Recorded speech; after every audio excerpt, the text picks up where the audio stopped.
Hello बच्चों, कैसे हैं आप लोग। आई होप आप सभी लोग अच्छे होंगे। बच्चों आज हम लोग स्टार्ट करने जा रहे हैं क्लास 12th का फिजिक्स का पहला चैप्टर, जिसमें हम लोग पढ़ेंगे वैद्युत आवेश और उसके क्षेत्र के बारे में और उसके प्रभाव के बारे में, मतलब इलेक्ट्रिक चार्ज और उसके इफेक्ट्स के बारे में हम लोग पढ़ेंगे। ठीक है।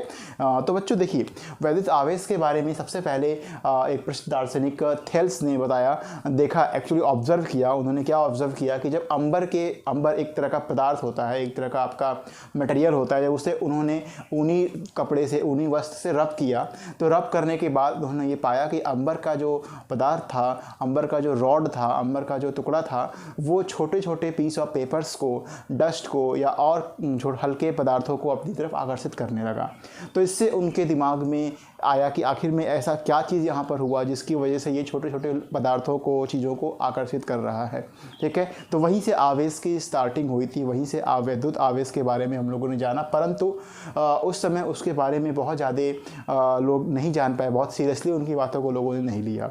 तो लगभग 2000 वर्षों के पश्चात दोबारा एक बहुत ही फेमस साइंटिस्ट है गिलबर्ट जी ने इस प्रकार से अंबर ने छोटे छोटे पदार्थों को अपनी तरफ आकर्षित कर रहे थे। तभी गिलबर्ट जी ने क्या किया कि अलग अलग पदार्थों को लिया, उनको अलग अलग मटेरियलों से रब किया, लाइक ग्लास के रॉड को रेशम के कपड़े से रब किया, प्लास्टिक के रॉड को कैट फर से, जो बिल्ली के ऊपर की खाल होती है, उससे रब किया। उन्होंने पाया कि वही सेम बिहेवियर ये लोग भी शो कर रहे थे। तो यहीं से एक बहुत ही ज़्यादा क्यूरोसिटी जागी कि आखिर में ऐसा क्या हो रहा है जिसकी वजह से ये ग्लास के रॉड्स जो हैं, या जो प्लास्टिक के रॉड्स, या जो अंबर है, ये लोग क्या कर रहे हैं, अन्य हल्के पदार्थों को अपनी तरफ आकर्षित करने लग रहे हैं। ठीक है। तो यहीं से हमें मिलता है एक नया भौतिक राशि, जिसे अपन बोलते हैं इलेक्ट्रिक चार्ज, वैद्युत आवेश। ठीक है। तो बच्चों देखो, वैद्युत आवेश होता क्या है। वैद्युत आवेश किसी पदार्थ का वह गुण होता है जिसकी वजह से वो अन्य पदार्थों को, अन्य आवेशित पदार्थों को, जिनके पास खुद का खुद वैद्युत आवेश होता है या जो उदासीन होते हैं, उनमें भी ऐसा कर सकता है वो। मतलब किसी पदार्थ का या द्रव्य का वह गुण जिसकी वजह से वो अन्य पदार्थों को अपनी तरफ आकर्षित या प्रतिकर्षित करता है, उस गुण को, उस पदार्थ का क्या बोलते हैं बच्चों, वैद्युत आवेश बोलते हैं। ठीक है। तो वैद्युत आवेश क्या होता है बच्चों, it is the property of a material by which it attract और रिपेल एनी अनदर मटेरियल्स। ठीक है। मतलब किसी पदार्थ का वह गुण जिसकी वजह से वो अन्य पदार्थों को आकर्षित या प्रतिकर्षित करता है, उसे हम क्या बोलते हैं बच्चों, आवेश बोलते हैं। बच्चों आवेश को जनरली हम लोग क्यू से लिखते हैं। ठीक है।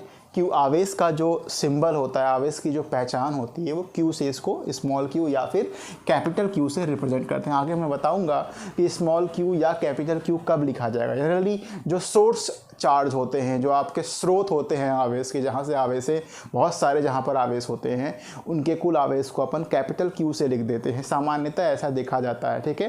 परंतु जो आपके पॉइंट आवेश, जो छोटे आवेश होते हैं, जो इंडिविजुअल आवेशित कण होते हैं, जो, ठीक है ना, उन्हें अपन क्या लिखते हैं, छोटे वाले क्यू से लिखते हैं। बट आवेश को हम लोग क्यू से ही लिखेंगे। ठीक है बच्चों। इसका जो मात्रक होता है कुलाम होता है। मैं बताऊंगा आपको धीमे धीमे आगे कि कुलाम is what, कुलाम is the name of scientist, क्योंकि कुलाम ने बहुत ज़्यादा आवेश के ऊपर काम किया, इनके बीच लगने वाले बलों को निकाला। डेट्स वाई उस वजह से क्या हुआ, इसका मात्रक कुलाम पड़ गया, ऐसा ही मात्रक। ठीक है बच्चों। तो आवेश क्या होता है समझ में आई थिंक आप लोगों को आ गया होगा। किसी पदार्थ का वह गुण जिसकी वजह से वो अन्य पदार्थों को आकर्षित या प्रतिकर्षित करता है या उन पर वैद्युत बल लगाता है, उन्हें क्या बोलते हैं बच्चों, अपन उन्हें बोलते हैं आवेशित कण, या उस गुण को आवेश बोलते हैं। ठीक है। वैद्युत आवेश बोलते हैं। ठीक है। तो बच्चों इस चैप्टर जिसको हम लोग बोल रहे हैं इलेक्ट्रोस्टैटिक्स या वैद्युत स्थितिकी या स्थिर वैद्युतिकी, तो इसको इलेक्ट्रोस्टैटिक क्यों बोलते हैं, पहले अपन ये जान लेते हैं। बच्चों देखो, इलेक्ट्रो मीन्स होता है electron, electro words is taking from electron. Electro word जो है वो इलेक्ट्रॉन से लिया गया। स्टैटिक माने आप जानते हो रुका हुआ हो। मतलब अपन इसको बोलते हैं स्थिर वैद्युतिकी। मतलब यहाँ पर हम जो भी आवेश की बात करेंगे, जिन भी आवेशों को डील करेंगे इस चैप्टर में, वो आवेश क्या होंगे बच्चों, रुके हुए होंगे। यानी अगर कोई आवेश रुका हुआ है तो उसकी क्या प्रॉपर्टीज़ होगी, किस तरह से वो बिहेवियर शो करेगा, उस बिहेवियर को जिस चैप्टर में फिजिक्स के अपन अध्ययन करेंगे उसे क्या बोलेंगे, इलेक्ट्रोस्टैटिक्स बोलेंगे। ठीक है बच्चों। स्थिर वैद्युतिकी बोलेंगे। आई होप आप लोगों को यहाँ तक क्लियर हो गया होगा। चलिए बच्चों, अब आगे बढ़ते हैं और हम बात करते हैं कि आखिर में ये आवेश का जो कॉन्सेप्ट अपन के पास आया, ये आया कैसे हमें मालूम चला कि कोई वस्तु आवेशित है या नहीं है, या आवेश कैसे अपन को मालूम चला कि आवेश नाम का भी कोई भौतिक राशि होता है। ठीक है बच्चों, तो आइए फिर वहीं पे चलते हैं, देखते हैं कैसे होता है ऐसा।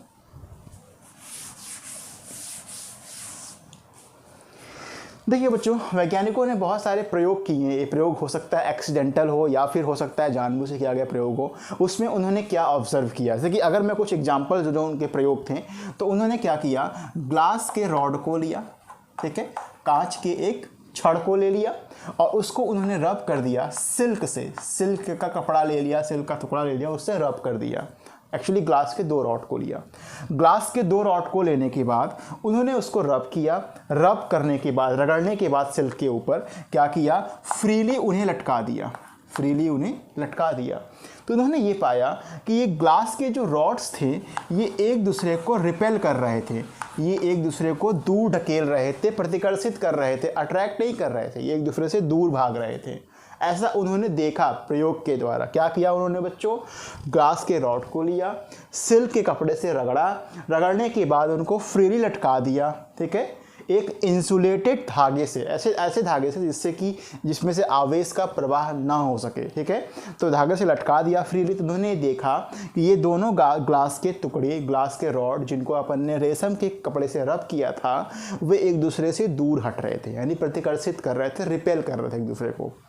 एट द सेम टाइम क्या हुआ, प्लास्टिक के रॉड को लिया, 2 प्लास्टिक के रॉड को, इसको कैट्स फर से रब किया, बिल्ली के खाल से रब किया। बिल्ली के ऊपर का जो खाल होता है बिल्ली का, एक ऊनी टाइप का होता है ना बच्चों, देखा होगा आपने बिल्ली का भी, तो उससे रब किया। तो उन्होंने ये देखा सेम प्रक्रिया वहाँ भी किया।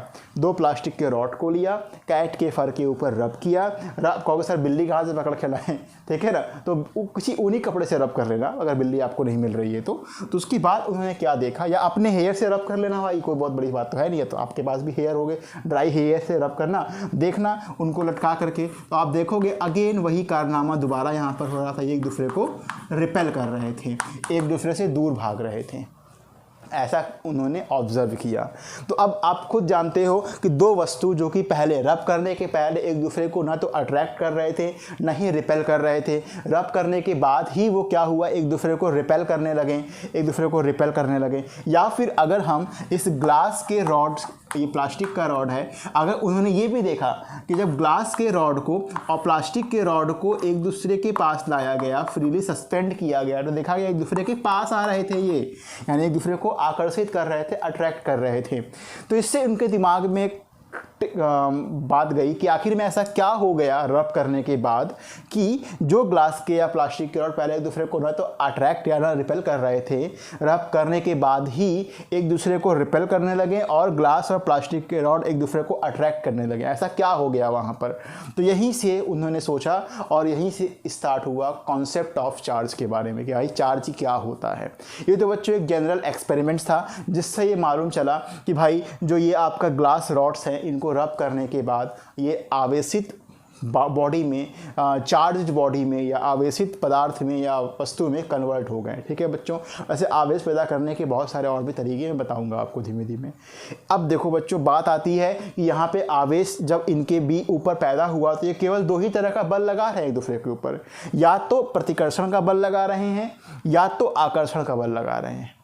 तो इसी वजह से बाद में बेंजामिन फ्रैंकलिन ने बताया इन्हीं 2 फोर्सों की वजह से, आवेशों के बीच लगने वाले केवल 2 फोर्सों की वजह से बेंजामिन फ्रैंकलिन ने अनुमान लगाया कि आवेश भी 2 प्रकार के होते होंगे, है ना बच्चों। एक आवेश होता है धन आवेश, एक आवेश होता है ऋण आवेश। अब बच्चों आपके दिमाग में प्रश्न आ रहा होगा कि सर आवेश को धन आवेश और ऋण आवेश क्यों कहा गया, एक्स और वाई क्यों नहीं कहा गया, ए या बी क्यों नहीं कहा गया, ठीक समझ रहे हैं मेरी बात, पी या क्यू क्यों नहीं कहा गया। तो बच्चों बेंजामिन फ्रैंकलिन ने क्या ऑब्जर्व किया होगा, जहाँ तक मेरा जो मानना है, ऐसा कुछ हो सकता है सही भी हो। उन्होंने क्या देखा कि जब उन्होंने ग्लास रॉड को रब किया सिल्क से, ठीक है, तो ग्लास रॉड के ऊपर आ गया पॉजिटिव चार्ज, सपोज दैट, और अगर यहाँ पॉजिटिव आया तो एट द सेम टाइम मैं बताऊंगा आपको, जब मैं आपको पढ़ाऊंगा क्वांटम थ्योरी, क्वांटम एक्सप्लेनेशन कराऊंगा आपको कैसे आवेश पैदा होता है, ये मैं आपको इलेक्ट्रॉन्स के द्वारा समझाऊंगा, तब समझ में आपको क्लियरली आ जाएगा कि आवेश कैसे पैदा होता है। उस समय तक तो इलेक्ट्रॉन के बारे में शायद पता नहीं था, दैट्स वाई वो बस अनुमान लगाते थे कि ऐसा ऐसा कुछ होता होगा। ठीक है बच्चों, तो जब इसको रब किया गया तो ये दोनों पॉजिटिव पॉजिटिव हो गए, इनको रब किया गया कैट फार से तो ये निगेटिव निगेटिव हो गए। ठीक है बच्चों, हुआ क्या कि जब इस पॉजिटिव और इस निगेटिव को टच कराया गया, या ये कर सकते हैं कि जब यहाँ पॉजिटिव पैदा हुआ तो सिल्क के पास उतना ही निगेटिव पैदा हो गया। अगर 4 पॉजिटिव पैदा हुआ तो सिल्क भाई साहब के पास उतना ही निगेटिव पैदा हो गया 4 निगेटिव में। बेंजामिन ने क्या देखा होगा कि जब इस ग्लास रॉड को सिल्क से टच कराया गया, टच कराने के बाद हटाया गया और दोबारा फ्रीली लटकाया गया, तो देखा उन्होंने ये ना तो अट्रैक्ट कर रहे थे और ना ही रिपेल कर रहे थे। तो अभी तो क्या हुआ, रब करने के बाद ये एक दूसरे को रिपेल कर रहे थे, यानी यहाँ पे कोई आवेश पैदा हो गया। टच कराते ही वो आवेश गायब कहाँ हो गया। तो ये तभी हो सकता है जब 2 आवेशित बॉडियों को आपस में टच कराया जाए और टच कराने पर उनका आवेश कम हो जाए या ज़ीरो हो जाए। ये तभी होगा जब एक पॉजिटिव होगा एक निगेटिव होगा। ऐसा हम लोग मैथ में पढ़ते हैं बच्चों, या अगर हम लोग +3 को जोड़ते हैं -3 में तभी 0 आता है। यानी मैथमेटिक्स में अपन ने पढ़ा है कि प्लस और माइनस लोगों को जब जोड़ा जाए या घटाया जाए तो उनका मान कम होता है। यहाँ भी वही हुआ कि हम इस ग्लास रॉड को इस सिल्क से टच कराया जब हमने, तो हमने देखा कि कुछ देर बाद इन दोनों के ऊपर जो आवेश था वो गायब हो गया। ये ना तो अट्रैक्ट कर रहे थे अब और ना ही रिपेल कर रहे थे। तो यहाँ से ही बेंजामिन फ्रैंकलिन ने अनुमान लगाया होगा कि हाँ, इसका मतलब ये है कि जो आवेश यहाँ पैदा हुए हैं they are of 2 types, one is positive and another one is negative. तो बच्चों इस प्रकार से हमें मालूम चला कि आवेश 2 प्रकार के और केवल 2 ही प्रकार के होते हैं बच्चों, आवेश पॉजिटिव और निगेटिव। ठीक है, तीसरा कोई प्रकार का आवेश नहीं होता है, याद रखिएगा। आप कहोगे सर उदासीन, न्यूट्रल चार्ज, न्यूट्रल बॉडी, ये कोई आवेश नहीं। न्यूट्रल बॉडी का मतलब, उदासीन वस्तु का मतलब होता है जिसके पास कोई आवेश ना हो। ठीक है, तो केवल 2 ही तरह के आवेश होते हैं बच्चों, कौन कौन से, पॉजिटिव और निगेटिव। ठीक है बच्चों, चलिए आगे बढ़ते हैं। आवेश उत्पत्ति का इलेक्ट्रॉनिक सिद्धांत। अभी हमने पढ़ा कि जब एक बॉडी को दूसरे बॉडी से रब किया जाता है तो रब करने के बाद क्या होता है कि वहाँ पे एक बॉडी पे धन आवेश और उतना ही दूसरे बॉडी पे ऋण आवेश आ जाता है। लेकिन ये चीज़ें शुरुआत में थी क्योंकि उस समय हमें इलेक्ट्रॉन, प्रोटॉन, न्यूट्रॉन की जानकारी नहीं थी। जैसे जैसे साइंस डेवलप करता गया हमें इलेक्ट्रॉन, प्रोटॉन, न्यूट्रॉन के बारे में जान गए हम। तो उसके बाद इलेक्ट्रॉन, कोई बॉडी आवेशित क्यों होता है, उसका एक सटीक और एग्जैक्ट जो आपका एक्सप्लेनेशन था वो अपन को यहाँ से मिल सकता है। ठीक है, तो आइए देखते हैं क्या होता है बच्चों। तो जैसा कि हम लोग जानते हैं कि अगर मैं इस चौक की बात करूँ तो अभी ये चौक किसी भी अनदर चौक को ना तो अट्रैक्ट कर रहा है और ना ही रिपेल कर रहा है, क्योंकि इसके पास अगर देखा जाए तो ना तो इलेक्ट्रॉन्स मेजॉरिटी में है ना ही प्रोटॉन्स मेजॉरिटी में है। अब बच्चों आपके दिमाग में आ रहा होगा सर ये इलेक्ट्रॉन प्रोटॉन क्या है। बच्चों इलेक्ट्रॉन्स और प्रोटॉन्स और न्यूट्रॉन्स ये फंडामेंटल पार्टिकल्स होते हैं। ठीक है, ये मूलभूत कण होते हैं किसी भी तत्व के, किसी भी एलिमेंट्स के, जिससे वो एलिमेंट्स बना हुआ होता है, जिसके बारे में आप छोटे क्लास में पढ़ा भी होगा। जहाँ बच्चों इलेक्ट्रॉन आपका एक ऋणात्मक चार्ज पार्टिकल, एक ऋण आवेशित कण होता है। प्रोटॉन आपका एक धनात्मक charge particle, positive charge particle होता है, धन आवेशित कण होता है। और न्यूट्रॉन जो होता है बच्चों उस पर कोई आवेश नहीं, यानी वो उदासीन होता है। बच्चों आपने पढ़ा होगा कि प्रोटॉन और न्यूट्रॉन जो होते हैं वो किसी भी एटम, किसी भी कण, अणु के नाभिक में होते हैं, जबकि इलेक्ट्रॉन उस अणु के नाभिक के चारों तरफ अलग अलग कक्षाओं में घूमता रहता है। ऐसा आपने केमिस्ट्री में पढ़ा होगा। ठीक है बच्चों, तो ये आपने पढ़ा होगा, यानी आपको मैं मान के चल रहा हूँ इलेक्ट्रॉन, प्रोटॉन, न्यूट्रॉन क्या होता है ये पता होगा। तो बच्चों अगर ये चौक उदासीन है, कोई इसके ऊपर आवेश नहीं है, इसका मतलब क्या, इसके पास इलेक्ट्रॉन, प्रोटॉन नहीं होगा। अभी मैंने कहा कि इलेक्ट्रॉन ऋणात्मक आवेश है, प्रोटॉन धनात्मक आवेश है, न्यूट्रॉन कोई आवेश उस पर नहीं होता, यानी इसके पास कोई आवेश नहीं है, ना इलेक्ट्रॉन है ना प्रोटॉन है। ऐसा नहीं है बच्चों।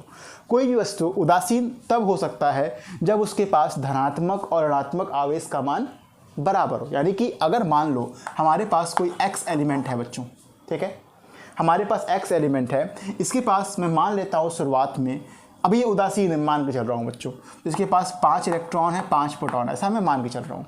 एक एग्जांपल दे रहा हूँ मैं आपको कि x कोई एलिमेंट है, कोई अननोन एलिमेंट है जिसके पास 5 इलेक्ट्रॉन 5 प्रोटॉन है। इसके पास बच्चों ऋण आवेश और धन आवेश दोनों ही है, लेकिन बराबर होने की वजह से इसका नेट इफेक्ट क्या है बच्चों, शून्य है, यानी इसका नेट चार्ज क्या है, शून्य है।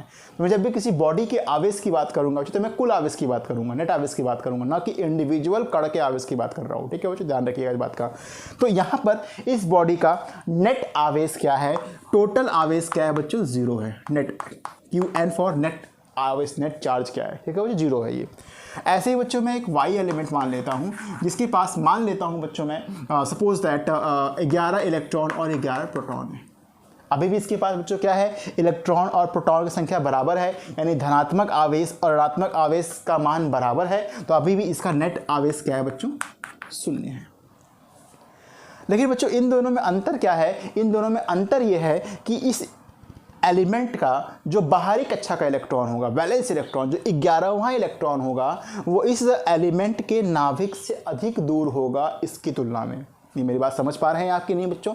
थोड़ा बहुत अगर मैं केमिस्ट्री आपको बताऊं तो आप समझ सकते हो कि ये हो गया नाभिक, जहां पर 11 प्रोटॉन और न्यूट्रॉन भाई साहब होंगे इस वाई एलिमेंट का, और इसके अलग अलग कक्षाओं में कौन होंगे भैया, इसके अलग अलग कक्षाओं में इलेक्ट्रॉन्स घूम रहे होंगे। सही बोल रहा हूँ बच्चों मैं?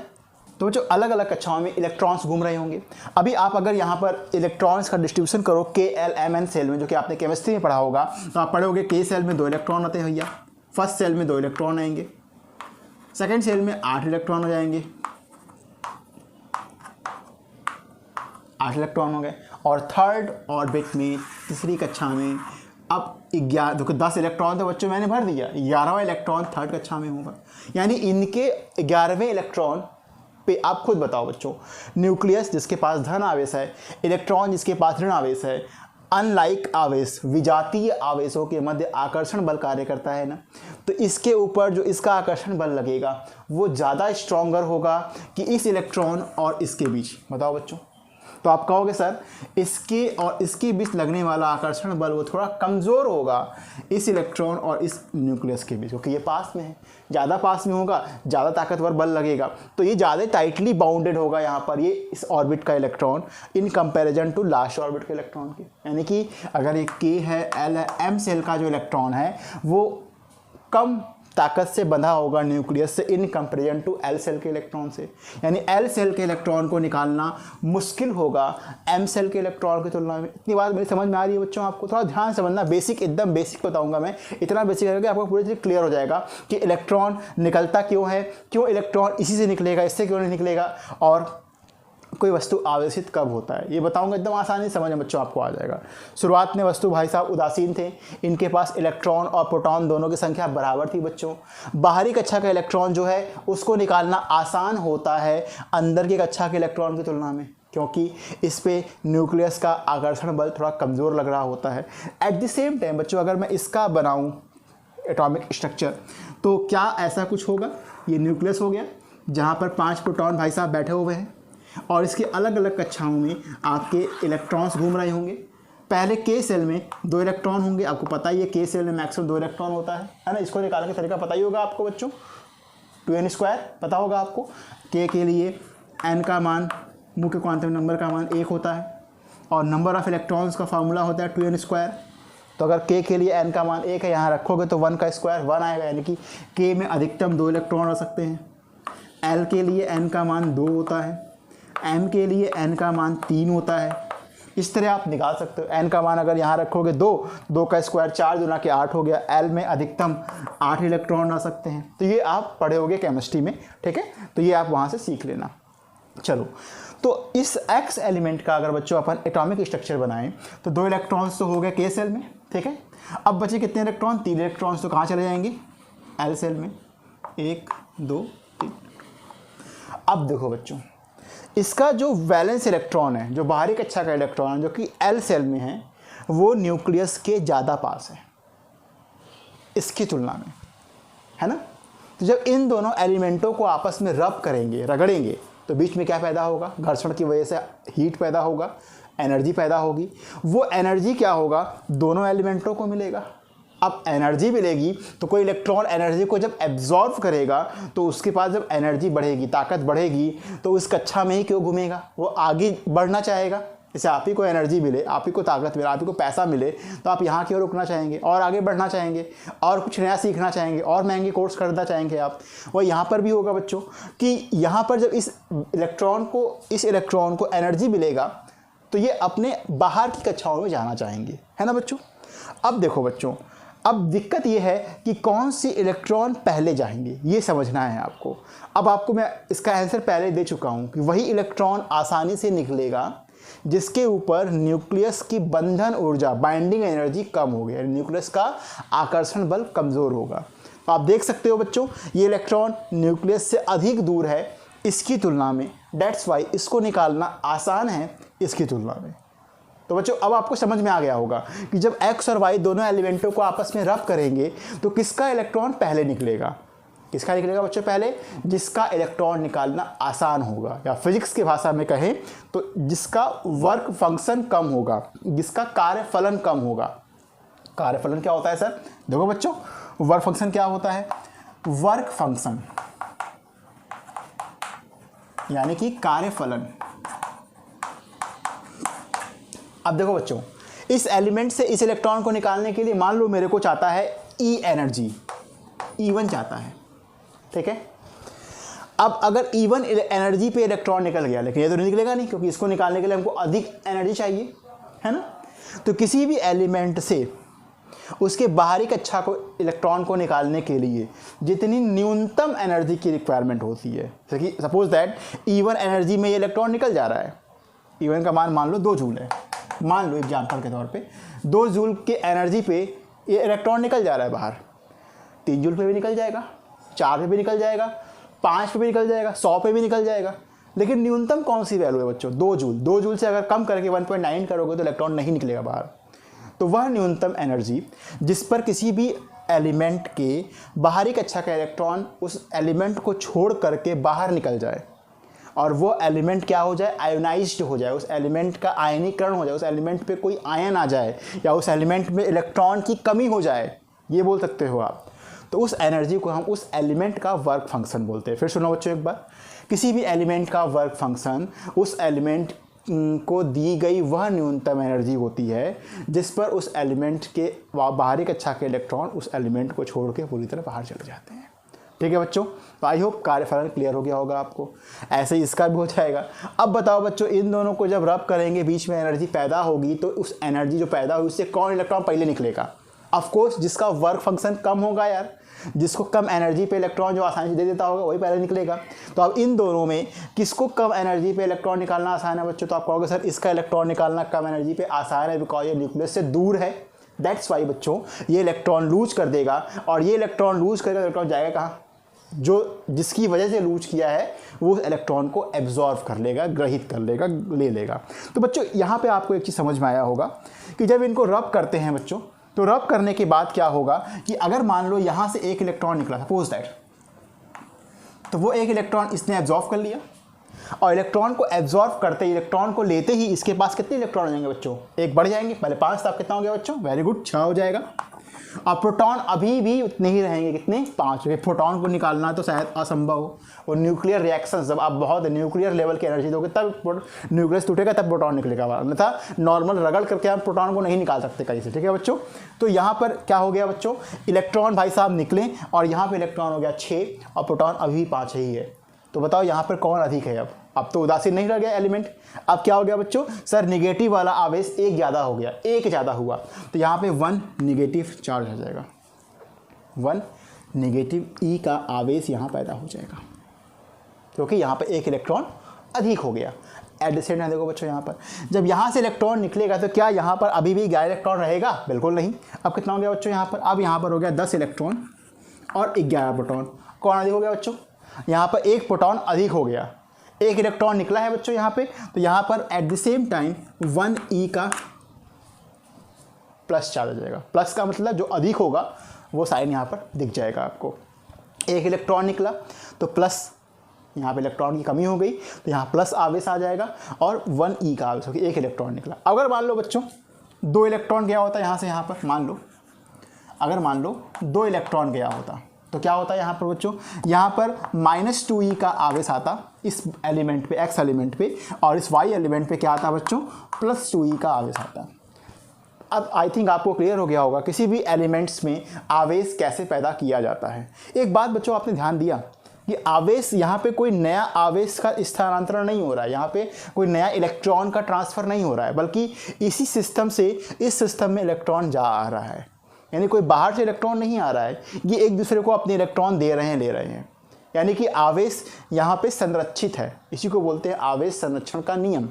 जब दो वस्तुओं को रब करते हैं तो वहाँ पे जो भी आवेश पैदा होता है वो उन्हीं के इलेक्ट्रॉन का रिप्लेसमेंट होता है, स्थानांतरण होता है।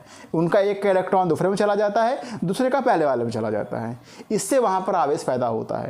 यानी आवेश जब भी पैदा होता है बच्चों तो वहाँ पर आवेश संरक्षित होता है। अगर मैं अभी भी अगर मान लो पूरे सिस्टम के आवेश की बात करूँ, पूरे सिस्टम के कुल आवेश की, सिस्टम का मतलब एक्स वाई को मिला के पूरा जो निकाय बना उसकी कुल आवेश की बात करूँ तो कितने आवेश होंगे, जरा निकालो बच्चों, कितने इलेक्ट्रॉन गिनो जरा।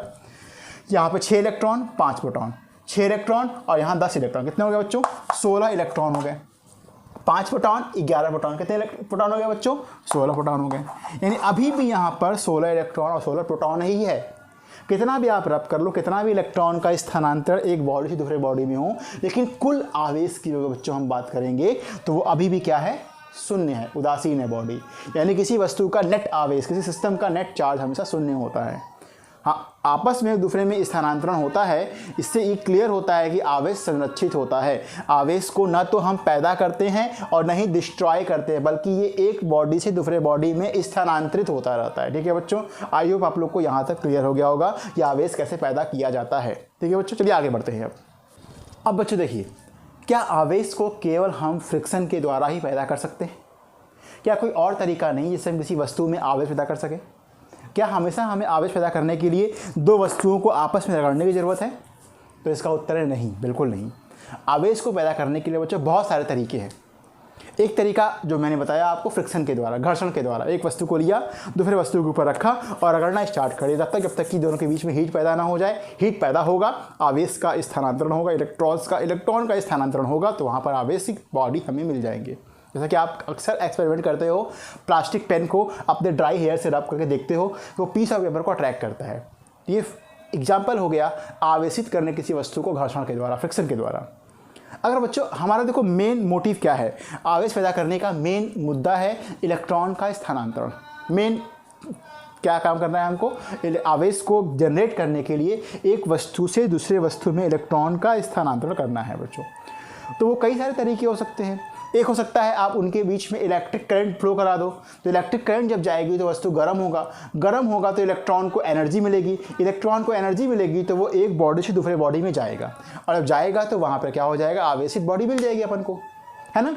एक हो सकता है बच्चों इंडक्शन के द्वारा, प्रेरण के द्वारा। ये देखते हैं वो कैसे होता है। देखो बच्चों जरा ध्यान से देखना, मान लो हमारे पास एक प्लास्टिक बॉल है, सपोज दैट, इसको हमने एक इंसुलेटिंग स्टैंड, ऐसा स्टैंड पे रखा जिससे आवेश का प्रवाह नहीं हो सकता। ठीक है, इंसुलेटिंग स्टैंड इसे बोलते हैं हम लोग। हमने क्या किया बच्चों, एक ग्लास के रॉड को रगड़ा हुआ है सिल्क से, यानी ग्लास के रॉड पर पॉजिटिव आवेश है, उसको हम इसके पास ला रहे हैं। ग्लास के रॉड जिसके पास पॉजिटिव आवेश है उसको इसके पास आया तो क्या होगा बच्चों, ये पॉजिटिव आवेश क्या करता है, पॉजिटिव आवेश जो होता है वो नेगेटिव आवेशों को अपनी तरफ खींचता है। क्योंकि ये प्लास्टिक का बॉल है और कोई किसी भी पदार्थ का बॉल हो, जरूरी प्लास्टिक का ही हो, प्लास्टिक का बॉल बच्चों है, तो ये होगा क्या, यहाँ पर में जितने भी नेगेटिव आवेश होंगे उनको अपनी तरफ खींचना स्टार्ट करेगा। सही बोल रहा हूँ बच्चों मैं? तो ये नेगेटिव आवेश क्या होंगे, इस बॉल के उस सरफेस पर आके इकट्ठा हो जाएंगे जिसके पास ये ग्लास रॉड रखा होगा। समझ गए? देखो बच्चों, मैंने ग्लास रॉड को बॉल से टच कराया भी नहीं, उसके बाद भी ग्लास रॉड पर एक साइड, इस बॉल के एक साइड आ गया नेगेटिव आवेश, और जहाँ से बच्चों आवेश निकल करके आएगा नेगेटिव वाला, वहाँ पीछे क्या छोड़ जाएगा, धन आवेश। नेगेटिव आवेश की कमी को ही धन आवेश बोलते हैं, है ना। Deficiency of negative charge is called positive charge. तो यहाँ पर धन आवेश पैदा कर देगा। अब क्या किया बच्चों, हमने पहला काम तो कर लिया। दूसरा काम क्या करेंगे बच्चों, हम लोग इस ग्लास रॉड को यहाँ से हटा देंगे। हटाने के बाद क्या करेंगे, या एक काम करते हैं, इसको यहाँ पर लगे रहने देते हैं। अभी हम करते क्या हैं, इस बॉल के इस सिरे को हम अर्थ कर देते हैं। Earth is a source of negative charge, आप जानते ही होंगे। तो पृथ्वी होती है वो निगेटिव चार्जों का निगेटिव आवेशों का स्रोत होती है, या पॉजिटिव आवेशों के लिए एक सिंक की तरह काम करती है। तो यहाँ से निगेटिव भाई साहब निकलेंगे, इस पॉजिटिव के पास जाएंगे, और जब निगेटिव पॉजिटिव मिलता है तो क्या होता है, वैल्यू शून्य हो जाती है, बराबर मात्रा में अगर मिलता है तो ये जब मिलेगा यहाँ पर, तो आपको पिक्चर क्या दिखेगा, पिक्चर ऐसा कुछ दिखेगा, यहाँ से पॉजिटिव आवेश गायब हो जाएगा और यहाँ पे आप केवल और केवल निगेटिव बचेगा। अब बच्चों करो क्या, इस ग्लास रॉड को भी हटा दो। तो अब ग्लास रॉड को हटा दोगे तो किसी भी तरह का आकर्षण बल तो रह नहीं गया आप, जो कि निगेटिव को यहाँ पे रोके रखे। तो अपने आप ये निगेटिव आवेश क्या होंगे बच्चों, पूरे इस बॉल में यूनिफॉर्मली फैल जाएंगे। तो बच्चों इस प्रकार से आपने देखा क्या कि आपने आवेश पैदा किया बिना टच कराए, बिना फ्रिक्शन के, बिना हीट के, बिना किसी और तरीके से, यानी आपने यहाँ पे आवेश पैदा किया प्रेरणा के द्वारा। इसको बोलते हैं charge, production of charge by induction method, यानी प्रेरणा के द्वारा आवेश उत्पन्न करना, किसी वस्तु को आवेशित वस्तु में कन्वर्ट करना, कैसे, इंडक्शन के द्वारा। ठीक है बच्चों, तो ये एक तरीका हो सकता है आवेश पैदा करने का। ठीक है, चलिए बच्चों अब आगे बढ़ते हैं और हम बात करते हैं आवेश के प्रॉपर्टीज़ के बारे में, आवेश के गुण के बारे में। हो सकता है आवेश के गुण, वैद्युत आवेश के गुण, प्रॉपर्टीज ऑफ इलेक्ट्रिक चार्ज। पहला बच्चों हो सकता है कि लाइक आवेश एक दूसरे को रिपेल करते हैं, यानी लाइक सजातीय आवेशों के मध्य क्या होता है, दुश्मनी होता है, एक दूसरे को प्रतिकर्षित करते हैं, जबकि अनलाइक आवेश एक दूसरे को अट्रैक्ट करते हैं, आकर्षित करते हैं। पहला प्रॉपर्टी सही हो गया बच्चों। ठीक है, चलिए अब आइए बच्चों बात करते हैं दूसरे आवेश के दूसरे गुण के बारे में, यानी आवेश संरक्षण का नियम। बच्चों आवेश संरक्षण का नियम ये कहता है कि हम आवेश को न तो पैदा कर सकते हैं, न ही मार सकते हैं, बल्कि ये एक बॉडी से दूसरे बॉडी में स्थानांतरित होते हैं। कौन, इलेक्ट्रॉन्स जब एक बॉडी से दूसरे बॉडी में स्थानांतरित होते हैं तो जिस बॉडी से इलेक्ट्रॉन निकलते हैं वहाँ पर आपका धन आवेश हो जाता है, और जिस बॉडी में इलेक्ट्रॉन जाते हैं वहाँ पर ऋण आवेश पैदा हो जाता है। हमने कोई नया इलेक्ट्रॉन यहाँ पर ट्रांसफ़र नहीं किया, बल्कि बॉडी से इलेक्ट्रॉन का इंटरचेंज हो रहा है, ट्रांसफ़र हो रहा है एक बॉडी से दूसरी बॉडी में। ठीक है, इसका बच्चों अगर एग्जांपल दिया जाए तो अगर हम इलेक्ट्रॉन और उसके एंटी पार्टिकल पॉजिट्रॉन, इलेक्ट्रॉन और उसका एंटी पार्टिकल पॉजिट्रॉन को अगर आपस में जोड़ा जाए तो हमें केवल और केवल एनर्जी मिलती है, उसके अलावा कुछ नहीं मिलती है। यानी कि दो अनलाइक पार्टिकल्स को आपस में जोड़ा गया तो हमें एनर्जी मिली। ठीक है, उसके अलावा या फिर इसका उल्टा हम कह सकते हैं कि फोटॉन्स जो होता है वो आपका इलेक्ट्रॉन और पॉजिट्रॉन में टूट जाता है, यानी कि इलेक्ट्रॉन और पॉजिट्रॉन में कन्वर्ट हो गया ये। ठीक है बच्चों, अब हम बात करते हैं आवेश के तीसरे गुण के बारे में, जो है क्वांटाइजेशन, आवेश क्वांटीकरण का सिद्धांत, या क्वांटाइजेशन रूल भी इसको बोलते हैं, क्वांटाइजेशन रूल। इसमें बच्चों क्या बताया जाता है, अभी मैंने पीछे बताया आपको एग्जांपल देकर के, एक्स और वाई एलिमेंट अगर आपको याद हो, जब इनको रब करते हैं तो जो भी इलेक्ट्रॉन का ट्रांसफ़र होता है वो 1e या 2e या 3e एंड सो ऑन के रूप में होता है। कभी भी इलेक्ट्रॉन को तोड़ना असंभव है। इलेक्ट्रॉन से भी छोटे पार्टिकल बच्चों वास्तविकता में मौजूद होते हैं, लेकिन हम 12th स्टैंडर्ड पे ये मान के चलेंगे electron is the smallest charge particle, electron से छोटा कुछ भी नहीं, ऐसा हम मान के चलेंगे। ठीक है, तो अब इलेक्ट्रॉन से छोटा अगर कुछ भी नहीं हो सकता, तो जब भी इलेक्ट्रॉन का ट्रांसफ़र होगा x से y में या y से x में, तो मिनिमम कितने का होगा, एक का ही होगा, या तो नहीं होगा, या तो एक का होगा, या दो का होगा, या तीन का होगा। कभी भी 1/2 या 2/3 या 3/2 का कभी नहीं हो सकता, यानी इलेक्ट्रॉन को तोड़ना असंभव है, यानी इलेक्ट्रॉन का स्थानांतरण इस रूप में होता है। इसी को बोलते हैं क्वांटाइजेशन रूल, क्वांटीकरण का सिद्धांत बोलते हैं। तो बच्चों अगर आप खुद सोचो, एक इलेक्ट्रॉन यहाँ पर आएगा तो यहाँ पर इलेक्ट्रॉन की अधिकता हो जाएगी, यानी यहाँ पर उस समय -1e का इलेक्ट्रॉन चार्ज पैदा हो जाएगा, और एट द सेम टाइम यहाँ पर +1e, क्योंकि यहाँ पे इलेक्ट्रॉन की एक कमी हो गई तो आवेश पैदा हो जाएगा। यानी आवेश जो पैदा हुआ वो पैदा हुआ ±1e का, है ना, क्योंकि एक इलेक्ट्रॉन का स्थानांतरण हुआ। अगर इलेक्ट्रॉन 2 गया होता बच्चों तो ये ±1e की जगह +-2e हो जाता। अगर electron n number of electrons यहाँ से यहाँ पर गए बच्चों तो आवेश q बराबर ±ne हो जाता, जहाँ पे n क्या होता है बच्चों, एक इंटीजर होता है, इसका मान 1, 2, 3 कुछ भी हो सकता है, डिपेंड करता है कितने इलेक्ट्रॉन का ट्रांसफ़र हुआ है। तो इस प्रकार से बच्चों हमने देखा कि जब भी एक वस्तु को दूसरे वस्तु से आपस में रगड़ा जाता है या किसी भी तरीके से इलेक्ट्रॉन का स्थानांतरण किया जाता है तो वो इलेक्ट्रॉन हमेशा इंटीग्रल रूप में ट्रांसफ़र होते हैं। 1 2 3 4 इस तरह इस इलेक्ट्रॉनों का स्थानांतरण होता है। कभी भी 1/2 या 3/2 या 5/2 इस तरह के रूप में इलेक्ट्रॉन का स्थानांतरण नहीं होता है, यानी electron is a smallest charge particle, इस वजह से ऐसा होता है। तो इसी को बोलते हैं आवेश के क्वांटीकरण का सिद्धांत, यानी Q बराबर प्लस माइनस एन। आपको फॉर्मूला याद रखना है, बड़ा ही इंपॉर्टेंट फार्मूला है। इसमें अक्सर एग्जाम में एक क्वेश्चन पूछता है, किसी वस्तु पर 1 कूलम्ब का आवेश पैदा करने के लिए कितने इलेक्ट्रॉन का स्थानांतरण हुआ, ये बताओ। तो आइए उसी क्वेश्चन को करते हैं और अब तक आज का क्लास यहीं पे खत्म करते हैं। तो बच्चों ये क्वेश्चन है, 1 कूलम्ब का आवेश पैदा करने के लिए कितने इलेक्ट्रॉन का स्थानांतरण करना होगा। तो बच्चों हमारे पास फॉर्मूला क्या है, Q बराबर है N × E। ठीक है, हमें 1 कूलम्ब यानी आवेश का मान दिया हुआ है 1 कूलम्ब। तो आवेश का मान बच्चों हमने 1 कूलम्ब दिया, कितने इलेक्ट्रॉन का ट्रांसफ़र करना होगा, कितने मतलब नंबर ऑफ इलेक्ट्रॉन, यानी कि बच्चों आपसे यन पूछ रहा है तो यन आपको निकालना है। बच्चों 1 इलेक्ट्रॉन का आवेश कितना होता है, 1 E बराबर होता है 1.6 × 10⁻⁹ कूलम्ब। ये बच्चों आपको याद रखना पड़ेगा। 1 इलेक्ट्रॉन का आवेश जो होता है, जो कि माइनस में होता है, लेकिन हमको यहाँ पर संख्या निकालना है और संख्या ऋणात्मक होती नहीं, डेट्स वाई हम चिन्ह यहाँ पर नहीं लेके चलेंगे, हम केवल उनका परिमाण लेके चलेंगे, इलेक्ट्रॉन का आवेश का मान लेके चलेंगे। तो 1.6 10⁻⁻⁹ कूलम्ब होता है। तो यहाँ पे हम रख देंगे 1.6 10⁻⁻⁹ कूलम्ब। तो बच्चों इसको अब n का मान निकालना है, इसको यहाँ नीचे कर देंगे। 1/1.6 10⁻⁻⁹ हो गया। अब ये 19 चला जाएगा ऊपर तो प्लस 19 हो जाएगा, आपने पढ़ाई होगा। तो प्लस 19/1.6 हो गया।